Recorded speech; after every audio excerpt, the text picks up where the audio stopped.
আওয়ামী লীগের বড় দল রে ভাই, একটা বড় দলকে আপনি নিষিদ্ধ করছেন, তার তো অনেক নেতা কর্মী এই দেশে আছে, তার অনেক সমর্থক আছে, এই দল যে করে না তাও আওয়ামী লীগকে ভোট দেয় এমন লোক অনেক আছে। তো তাদের তো আপনি মন খারাপ করছেন, মন ভেঙে দিয়েছেন, তো তাদেরকে আপনি কিভাবে হ্যান্ডেল করবেন তার একটা প্ল্যান আপনার থাকতে হবে। সেই প্ল্যানটা এই সরকার আছে কিনা আমি জানি না। যদি সেই প্ল্যানটা প্রস্তুতিটা সরকারের না থাকে তাহলে কিন্তু নির্বাচনে ঝামেলা হতে পারে, আবার নাও হতে পারে। আমি জাস্ট একটা আশঙ্কার কথা বললাম। হ্যাঁ, কিন্তু আমি যে প্রশ্ন করছিলাম যে আসলে নির্বাচন হয়ে যদি যায়, মানে না হলেও তারা ক্ষমতার বাইরে, হলেও তারা ক্ষমতার বাইরে বা একরকম সিনের বাইরে, তাহলে নির্বাচন না হওয়াতে তাদের আগ্রহটা কি? মানে নির্বাচনে না হওয়া বা বানচালের পেছনে যে তারা টাকা খরচ করছে, এটি করে তাদের লাভ কি হচ্ছে? বা লাভ হয় না, তারা তো এটা বলার চেষ্টা করবে, মানুষকে বোঝানোর চেষ্টা করবে। দেখো আওয়ামী লীগকে বাদ দিয়ে নির্বাচন করলে নির্বাচন করাটা কত কঠিন। আওয়ামী লীগ আসলে অনেক টাকা ঢালছে, বা এস আলমের সাথে বৈঠকের যে ব্যাপারটা, জনাব মাসুদ কামাল, আমি শুনছিলাম মির্জা ফখরুল ইসলাম আলমগীরও বলছেন যে শেখ হাসিনা দিল্লিতে বসে নির্বাচন বানচালের ষড়যন্ত্র করছেন, ২৫০০ কোটি টাকা ইতিমধ্যে ঢেলেছেন, এটি মির্জা ফখরুল ইসলাম আলমগীর বলছেন। আমি একটু এটা আপনার কাছ থেকে বুঝতে চাই যে আওয়ামী লীগ নির্বাচন না হলে তার লাভ কি, আর হলে নির্বাচনটা হয়ে গেলে তার ক্ষতি কি? তারা তো আসলে দেশের বাইরে বা ঠিক দেশের রাজনীতির সিনের বাইরে আছে। দেখেন, এটা আসলে ব্যাপারটা হলো কি, আওয়ামী লীগ এই মুহূর্তে তারা কিন্তু রাজনৈতিক ভাবে বাংলাদেশে অনেকটা কোমার মধ্যে আছে আর কি। কোমার মধ্যে এরকম তারা আছে কিন্তু নেই, তাদের কিন্তু নিষিদ্ধ করা হয় নাই, বা তাদের রাজনৈতিক কর্মকাণ্ডকে নিষিদ্ধ করা হয়েছে। তাহলে এখন কি হয়েছে, তাদের এই কাজটা সরকার নিজেই করে দিছে যে যাও তোমাদের আসতে হবে না, তোমরা নির্বাচন করতে পারবে না। এখন তারা কি করবে? তাদের হাতে তো অপরিমিত অর্থ, এটা অস্বীকার করার কোনো নাই, মানে দ্বিধা নাই। এদের হাতে অপরিমিত, মানে আমার আপনার চিন্তার বাইরে অর্থ তাদের কাছে আছে। তারা সেই অর্থ নিয়ে বাইরে বসে আছে, ওইখান থেকে বাইরে থেকে আজকে টাকা পয়সা পাঠানো খুব সহজ। কিছু লোক, একজন লোক একটা জায়গায়, একটা উপজেলায় মনে করেন আপনার একটা বিশৃঙ্খলা তৈরি করতে কত টাকা লাগে? খুব বেশি টাকা লাগে না ভাই। তো এখন তারা ওই টাকা ইউজ করতে পারে। এটা তারা কেন করবে বলি? দেশের মানুষের ভালোর জন্য করবে, দেশের গণতন্ত্রের উন্নয়নের জন্য করবে তা কিন্তু না। তারা এই কাজটা করে বোঝানোর জন্য যে এই সরকার একটা নির্বাচন দিতে পারে না, অথবা আওয়ামী লীগকে নির্বাচন থেকে বাদ রেখে এই সরকার একটা ভুল করেছে সেটা প্রমাণ করার জন্য দেশে এবং বিদেশে তারা এই ধরনের একটা প্রচেষ্টা চালাতেই পারে। এই চালানোটা আমি খুব অস্বাভাবিক মনে করি না, কিন্তু যদি চলে সেটা আমাদের জন্য ভালো হবে না। এখন এইটা আপনি বন্ধ করবেন কিভাবে? বিবৃতি দিয়ে? এই বিবৃতি দিয়ে আপনি কি বন্ধ করবেন? বিবৃতি শুনে তারা বাদ দিব? বরঞ্চ আমি মনে করি এই সমস্ত বিবৃতি তাদেরকে আরো উৎসাহিত করবে, বলবে দেখো ওরা আমাদেরকে ভয় পাচ্ছে। কাজে এটা হলো সরকারের দায়িত্ব, সরকার এটা কিভাবে হ্যান্ডেল করবে। আওয়ামী লীগকে তো সরকারই নিষিদ্ধ করছে, সরকারকে বুঝতে হবে। তবে এই যে ধারণাটা মানুষকে দিতে চেষ্টা করবে, দেশবাসীকে দেওয়ার চেষ্টা করবে, দেশের বাইরে দেওয়ার চেষ্টা করবে, তারা এই চেষ্টা করবে না? করবে। নির্বাচন যদি বানচাল, মানে আমি জাস্ট একটু বোঝার জন্য জিজ্ঞাসা করছি, যদি বানচাল করা হয় তাহলে তো নির্বাচনটা হলো না, মানে এই সরকারই থাকলো, শুনেন, তাই না? হলো না, নির্বাচন একদম বানচাল করবে, নির্বাচন হবে না। আওয়ামী লীগের জন্য বিকল্প কি? মানে আওয়ামী লীগের ভোটারদের জন্য, আওয়ামী লীগের জন্য বলছি না, যারা আওয়ামী লীগকে ভোট দিতে চায় তারা এখন কাকে ভোট দেবে সামনের নির্বাচনে? যতই দিন গেছে আওয়ামী লীগের মধ্যে মানুষের সিম্পেথি বাড়তেছিল। কেন বাড়তেছে বলেন তো? বাড়তেছে কিন্তু এটা বাস্তবতা, আমরা মাঠে যাই ভাই, আমরা শুনি এগুলো। কেন বাড়তেছে? বাড়তেছে এই কারণে, যখন তারা দেখতেছে আওয়ামী লীগের নাম উচ্চারণ করলে পরে তাকে পেটানো হচ্ছে, আওয়ামী লীগের বিভিন্ন বাড়িঘর ভাঙচুর করা হচ্ছে, তারা মুসলিম দল হিসেবে দাবি করবে। ওই লিডারটা মনে করেন সে করাপ্ট লিডার, কোনো সন্দেহ নাই, সে মানুষের ক্ষতিও করছে তাও কোনো সন্দেহ নাই, সে মানুষকে অত্যাচার করছে তাও সন্দেহ নাই, কিন্তু যখন তার বাড়িটা আপনি ভেঙে দিচ্ছেন, আগুন দিয়ে জ্বালিয়ে দিচ্ছেন, এটা কিন্তু আমার ওখানকার সাধারণ মানুষের মধ্যে একটা নেগেটিভ ইম্প্যাক্ট ফেলতেছে। তারা বলতেছে যে ওই একটা খারাপ ছিল, ঠিক আছে বিচার করবো, কিন্তু তুমি আগুন ধরে জ্বালাই দিলে কেন? হিসাবটা কিন্তু এই জায়গায়। এখন আপনি যখন আওয়ামী লীগকে নিষিদ্ধ করে দিলেন, এটা দিয়ে কিন্তু আপনি আওয়ামী লীগকে মানুষের মন থেকে মুছে ফেলতে পারবেন না ভাই। মানুষের মন ব্ল্যাকবোর্ড না যে আপনি ডাস্টারে মুছে ফেলেন, বুঝতে পারবেন না। বরং তাদের প্রতি মানুষের একজন সিম্পেথি তৈরি হতে থাকে। মানুষ যখন এমন এমন উদাহরণ তৈরি করে, মানে আমি নিজের উদাহরণ কিন্তু শুনেছি, এমন এমন উদাহরণ বলতেছে, আমি নিজে ভাই আমি কি বলবো, এটা আজকে আমি শুনছি। আমি নিজে আজকে প্রেস ক্লাব থেকে কারাট বাজার আসছি মেট্রো রেলে করে, ওইখানে তারাই আমাকে বলতেছে ভাই খুব তো আওয়ামী লীগের তারাইলেন, কিন্তু আমাকে তারা বলতেছে আপনি তো আওয়ামী লীগকে তারাইছেন, এখন এই মেট্রোর মতো একটা কিছু আনান না দেখি, 1 বছর তো হয়ে গেল, একটা খাম্বা তো গাড়তে পারলেন না। তারা কিন্তু কম্পেয়ার করতেছে, অথচ এই মেট্রোতে কত টাকা লুটপাট হয়েছে এটা নিয়ে কিন্তু কোনো আলোচনা হচ্ছে না। তো এই কম্পারিজনটা কিন্তু আগে ছিল না, যতই দিন যাবে এগুলি বাড়তে থাকবে। কেন বাড়তে থাকবে? কারণ তাদেরকে আপনি মাঠে দাঁড়াতে দিচ্ছেন না, তাদেরকে আপনি কোথাও চলতে দিচ্ছেন না। আচ্ছা, আওয়ামী লীগের রাজনীতি আপনি নিষিদ্ধ করছেন, ঠিক আছে, আমার কোনো আপত্তি নাই, গভর্নমেন্ট মনে করছে, এটা নিয়ে পরে আলোচনা হবে। বাট যে আওয়ামী লীগ করতো, ধরেন একটা উপজেলা আওয়ামী লীগের সভাপতি, তার বিরুদ্ধে কোনো মামলা নাই, তাকে যাই যদি 10টা কলেজে প্রলাপাত দিয়ে চট থাপড় মারে, কেউ তাকে বাঁচাতে আসবে না। সবাই বলবে কি আওয়ামী লীগের স্বৈরাচারের দোসর ছিল।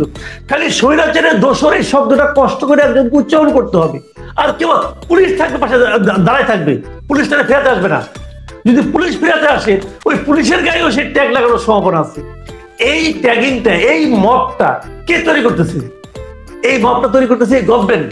তারা এটাকে প্রশ্রয় দিচ্ছে। সরকারের গুরুত্বপূর্ণ ব্যক্তি বলছে এরা মব না, এটা প্রেশার গ্রুপ। সরকারের গুরুত্বপূর্ণ ব্যক্তি যখন মবকে প্রেশার গ্রুপ হিসেবে আখ্যায়িত করে, বিশেষায়িত করে, তখন তারা বাড়ছে। যতটা মব হচ্ছে ততটা কিন্তু এই দলের মধ্যে মানুষের সিম্প্যাথি বাড়তেছে। এবং এই পুরো কাজটা বুঝে হোক না বুঝে হোক এই সরকার করতেছে। এই আমি তো বলি যে আওয়ামী লীগকে যদি পুনর্বাসন ধরেন, আওয়ামী লীগ ফিরে আসতে 50 বছর লাগতো, ধরা যায়, কথার কথা। সেটা কিন্তু এই সরকার প্রত্যেকটা ঘটনার মাধ্যমে 5 বছর 10 বছর কিন্তু এগিয়ে আনতেছে। একসময় আমি বলবো, আওয়ামী লীগকে বলবো, তোমরা এই সরকারের প্রতি কৃতজ্ঞ থাকো, কারণ এরা তোমাদেরকে পুনর্বাসনের জন্য যা যা করা দরকার সব করে দিচ্ছে। এটাই হয় যখন আপনি কাউকে এইভাবে অত্যাচার করতে থাকবেন, আপনি বিচার করেন না, বিচার করেন, কোনো সমস্যা নাই, বিচার করেন, যত লোককে পারেন বিচার করেন, আইনের মাধ্যমে আসেন। বিশ্বাস করতে পারবেন কোনো না, বিএনপির সঙ্গে কেউ জোট করবে না, বিএনপি কাউকে জোটে নেবেও না। বিএনপি যদি নিতেও চায় কেউ যাবে না বিএনপির সঙ্গে। আমি কারণটা বলি আপনাকে, কারণটা হলো গিয়া যে এইবার জোটের নিয়মটা হলো, এইবার তো জোটে যে যাবে সে তো তার নিজের প্রতীকে ইলেকশন করতে হবে। সমস্যাটা হলো এই জায়গায়, হয়তো সেখানে ধানের শীষ থাকবে না, কিন্তু ধানের শীষটা আপনারা কিন্তু দেবেন না। এখন যখন আপনি নিজের প্রতীকে ইলেকশন করবেন, তখন ওখানে বিএনপির কিছু বিদ্রোহী প্রার্থী ঠিকই দাঁড়ায় যাবে, আপনি ফেরাতে পারবেন না। বাংলাদেশের কালচার এটা না। যখন বিএনপির একজন বিকল্প প্রার্থী দাঁড়ায় যাবে, তার কাছে ওই নিজের প্রতীক দিয়ে ইলেকশন করা ছোট দলের প্রার্থী ধরাশায়ী হবে। এটা একদম রিয়েলিটি। আপনি যত চেষ্টাই করেন আপনি ফেরাতে পারবেন না ভাই। কাজেই বিএনপির সঙ্গে জোটে যাওয়া মানে আত্মহত্যা করা, সিম্পল আত্মহত্যা করা। কেউ যাবে না বিএনপির সঙ্গে জোটে। এখন সেক্ষেত্রে বিএনপিকে একাই নির্বাচন করতে হবে, এটা বিএনপির জন্য একটা ভালো হবে আমি মনে করি। কারণ তারা অন্যদের নিয়ে কি করবে, তারা তো নিজের দলের মধ্যে এটা থামাতে পারবে না।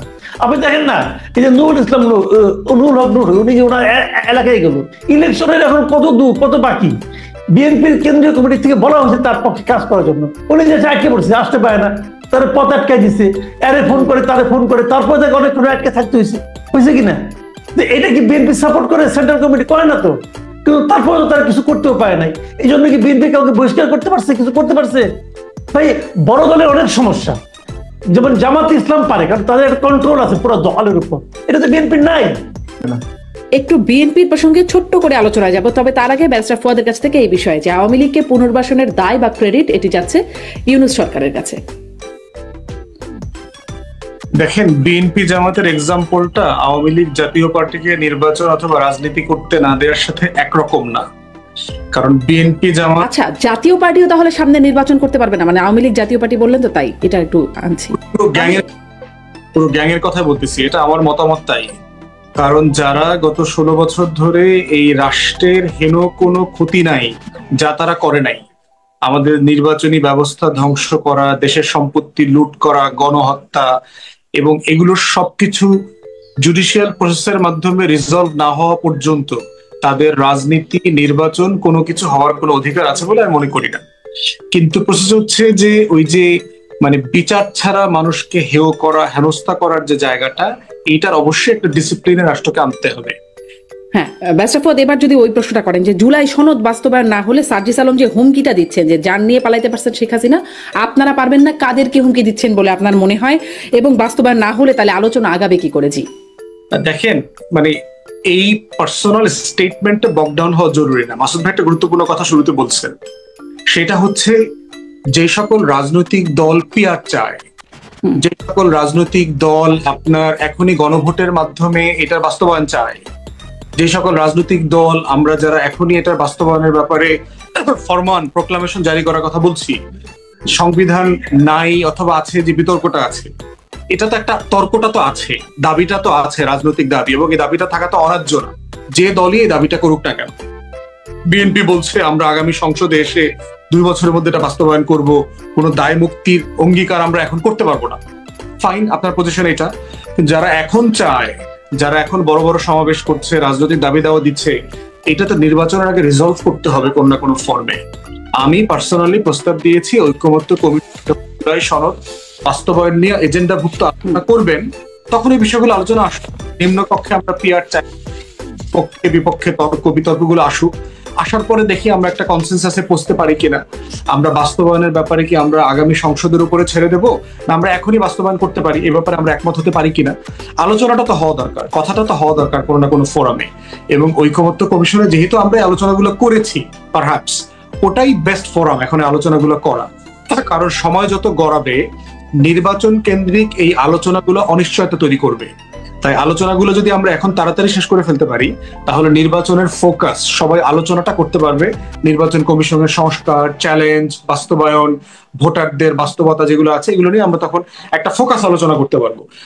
এই আলোচনায় ঐক্যমত আসতে আসতে বা ঐক্যমত আনার প্রচেষ্টার মধ্যে অন্যরকম অন্যদিকে কোনো ঐক্য আবার হচ্ছে কিনা বা হওয়ার সম্ভাবনা দেখছেন কিনা, আমি এই অর্থে বলছি যে যেমন সালাউদ্দিন আহমেদি তিনি বলছেন, এখন তো তিনি খুব ভোকাল, তিনি বলছেন মানে তিনি একরকম এনসিপি কে বলছেন যে তাদের জন্য আলোচনার দরজা খোলা, জামায়াতের সাথে কোনো জোট হবে না, কিন্তু এনসিপির জন্য আলোচনার দরজা খোলা। ব্যারিস্টার ফুয়াদ, হ্যাঁ আপনার কাছেই জানতে চাই একটু যে এই মানে আপনাদের ঐক্যমতের আলোচনার মধ্যে ওইদিকে কোনো ঐক্য হয়ে যাবে এরকম কি সম্ভাবনা দেখেন? দেখেন, একটা জোট আর কি রাজনীতি, ইলেকশন নিয়ে একটা রাজনীতি বাংলাদেশে বরাবরই ছিল। ভোট আসলেই আপনার সিট ভাগাভাগির রাজনীতি, কে কাকে কোথায় ছাড় দেবে না দেবে। আর এখন যেহেতু এবার মোর লাইকলি যে আপনার আওয়ামী লীগ জাতীয় পার্টি নির্বাচনে অংশগ্রহণ করতে পারবে না, বিএনপির জায়গা থেকে নির্বাচনটা তো কাইন্ড অফ এ মানে সুষ্ঠু একতরফা নির্বাচনের মতো একটা বাস্তবতা তার সামনে বিরাজ করছে। কারণ বিএনপির পরের যে দলগুলোর সাইজ, সেটা ধরেন বিএনপির পরে 10ম পর্যন্ত কোনো দল নাই। বিএনপিকে 100 আসনে সিরিয়াসলি প্রতিদ্বন্দ্বিতা করতে পারবে এমন বাস্তবতা বিএনপি ছাড়া সকল দল মিলেও পারবে না।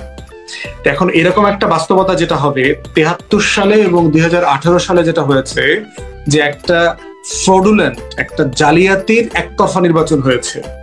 এইবার আমরা আশঙ্কা করতেছি একটা সুষ্ঠু একতরফা নির্বাচন হবে এবং সেটা কারোর জন্য মঙ্গলজনক হবে না।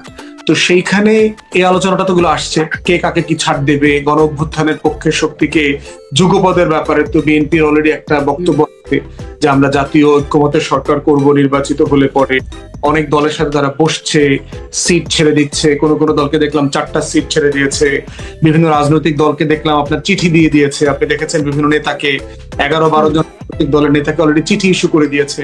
তো এই আলোচনাটা চলছে, এই চলার ভিতরে আমি কোনো দোষ দেখি না। প্রশ্ন হচ্ছে আমরা ইন প্রিন্সিপাল কয়েকটা জিনিস দেখতে চাই। একটা হচ্ছে নির্বাচনটা যেন গণতান্ত্রিক জায়গা থেকে একতরফা না হয়, ভোটারদের যেন একটা ভালো বিকল্প থাকে এর মধ্যে। তো এই বোঝাবুঝির নির্বাচনের যেটা ঝুঁকি, সেটা হচ্ছে জনগণের সামনে আসলে ভালো কোনো অপশন দাঁড়াচ্ছে না। কারা বিরোধী দল হবে, আপনি এমন একটা বাস্তবতা তৈরি হলো সবাই মিলে সংসদে গেল আপনার, তো বিরোধী দল কে? তো আলটিমেটলি সরকারের সমালোচনা কে করবে? সংসদের যে মর্যাদা, ওয়েস্টমিনিস্টার পার্লামেন্টের যে স্ট্যাটাস, সেটা কি হবে? অতএব সেই তর্কগুলো আমাদের মধ্যে আসাটা জরুরি। কারণ গণ অভ্যুত্থানের স্পিরিট ধারণ করি যেন সরকারি দল বিএনপির বিকল্প কে হবে সেটি একটা প্রশ্ন। এবং প্রায় সময় মাসুদ কামাল একটা প্রশ্ন তোলেন যে আওয়ামী লীগকে যারা ভোট দিতে চায় তাদের জন্য বিকল্প কি আছে, তাদের জন্য বিকল্প কি অপশন আছে। ব্যারিস্টার ফুয়াদ, আপনার কাছে আমি এটাতেও একটু আসবো, কিন্তু আমি মাসুদ কামাল জোটের প্রশ্নটা যেহেতু আসছে, এটা নিয়ে একটু কথাটা শেষ করি যে আপনার কাছে কি মনে হয় জোটের বাস্তবতা নির্বাচনের আগে কেমন হবে? এনসিপির জন্য দরজা খোলা আলোচনার এরকমটা বলছে, আবার ব্যারিস্টার ফুয়াদ বলছে কাউকে 4টা, কাউকে এরকম আসন ছেড়ে দেওয়া হচ্ছে, কাউকে কাউকে আবার একরকম ক্লিয়ারেন্স দেওয়া হচ্ছে যে দলের পক্ষে মানে দলের লোকজন ওই আসনে ওই প্রার্থীর পক্ষে কাজ করবে, এরকম ব্যাপার আমরা জানতে পারছি। এমন কি হতে পারে নির্বাচনে বিএনপি এনসিপির জোট এখন যারা মোটামুটি মুখোমুখি পর্যায়ে প্রায় দাঁড়ায়? বিএনপি এনসিপির জোটের আমি কোনো স্কোপ দেখি না। না, আমার কথাটা হলো কি ধরেন, এই ভূখণ্ডে 2টো অপরাধ হয়েছে, ধরে নিচ্ছে গণহত্যার মতো অপরাধ 2বার হয়েছে। হত্যা মামলা তো ভাই কখনো তামাদি হয় না, তাই না? আপনারা দুজনই মোটামুটি আইন সম্বন্ধে আমার চেয়ে ভালো জানেন। হত্যা অপরাধ কিন্তু কখনো তামাদি হয় না, এটা আপনি 100 বছর পর করতে পারেন, কোনো সমস্যা নাই। এই ভূখণ্ডে 2টো গণহত্যা হয়েছে, আমরা 2টো গণহত্যারই একজন, আমি তো কোনো পলিটিক্স করি না, আমি একজন সাধারণ মানুষ হিসেবে আমি 2টো গণহত্যারই বিচার চাইবো। আমি চাইবো আগের গণহত্যাকারী তারা এখন বিচারকের ভূমিকা যদি অবতীর্ণ হয়, তাদেরকে আমি জিজ্ঞাসা করবো তোমরা যে কাজটা করছো ওটার জন্য কি তোমরা লজ্জিত? ওই যে বললেন তওবা কমিশন, তওবা কমিশন বললে আগে তওবা করে আসেন না, আপনারা তো তখন ছিলেন না, এত সময় তখন আবার ছোট ছিল। জামাত কিন্তু একটা অদ্ভুত দল, ওদেরকে যা জিজ্ঞাসা করবে সব তারা খবর দিতে পারে, কিন্তু কোন দেশে কি হয়েছে ইতিহাস ভূগোল পাটিগণিত সব জানে। খালি 71-এর কথা বললেই বলে ওই সময় আমরা ছোট ছিলাম। ঠিক আছে, আপনারা ছোটই ছিলেন, অসুবিধা নেই কোনো, তওবাটা করেন। অথবা আপনাদের যারা বড় ছিল তারা যে কাজটা ঠিক হয় না এই কথাটা বলেন, বললে কিন্তু আমরা একটু স্বস্তি পাই। দুটোই হতে হবে, সব গণহত্যার বিচার হতে হবে। এই যে পররাষ্ট্রমন্ত্রী যেটা বলে গেল আমাদের দেশে যে দুটারই সমাধান হয়ে গেছে, এটা এক ধরনের অধ্যত্ব। এই অধ্যত্বটা আমরা তাদের ডেকে এনে এই অধ্যত্বটা আমরা শ্রবণ করলাম, আমরা এই জন্যই ডেকেছিলাম কিনা জানি না, এটা এক ধরনের অধ্যত্ব। ভাই পৃথিবীতে আপনি যদি কোনো গণহত্যা করেন, এই ধরনের কোনো ঘটনা, আপনি বলেন ইরাক কি কুয়েতকে ক্ষতিপূরণ দেয় নাই? দিয়েছে তো ভাই, দিয়েছে, দিতে হবে আপনাকে। এটা তো আপনি আমাদেরকে দিবেন না কেন? ওই আলোচনাই তারা করবে না। এখানে যে বিহারিরা আটকে আছে ওরা তো এখনো বাংলাদেশের নাগরিকত্ব নেয় নাই, তো ওদেরকে আপনি নিবেন না? এই আলোচনায় মীমাংসা কবে হলো? আচ্ছা, উনি বলছেন মীমাংসা নাকি 2বার হয়ে গেছে, কাগজ দেখান কোথায় মীমাংসা হয়েছে, দেখান কাগজটা। উনি বলছেন নাকি ভুট্টো সাহেব 74-এ আসছিল, 2000 সালে পারভেজ মোশাররফ আসছিল। তাই দেখান না কোনো চুক্তি হয়েছে, কি হয়েছে, কিভাবে হয়েছে দেখান। বলে যে হ্যাঁ বুঝলাম, তাহলে শেখ মুজিব তাকে আনলো কেন, শেখ মুজিব তাকে জড়াই ধরলো কেন, এগুলি বলেন আপনি। শেখ মুজিব ভুল করছে এই জন্য এটা বলবো না, সে ভুল করতে পারে, 2000 সালে যে ক্ষমতা ছিল সে ভুল করতে পারে, কিন্তু আমার যে দাবিটা জাতি হিসেবে আমাদের দাবিটা এটা ভ্যালিড, সেটা আপনি আমাকে দেখান কোথায়। তো উনি যেটা বলছেন ওটা এক ধরনের অধ্যত্ব, এবং সেই অধ্যত্ব দেখাই গেছেন। আমাদের দেশে আমাদের পররাষ্ট্র উপদেষ্টা তো এটা প্রতিবাদ করছেন, উনি যেটা মানেন নাই, উনি ঠিক বলেন নাই। তা আমি আমাদের পররাষ্ট্র সচিব আমাদের গভর্নমেন্টের কাছ থেকে এ ধরনের আচরণ আশা করি, তারা ঠিক করেছেন।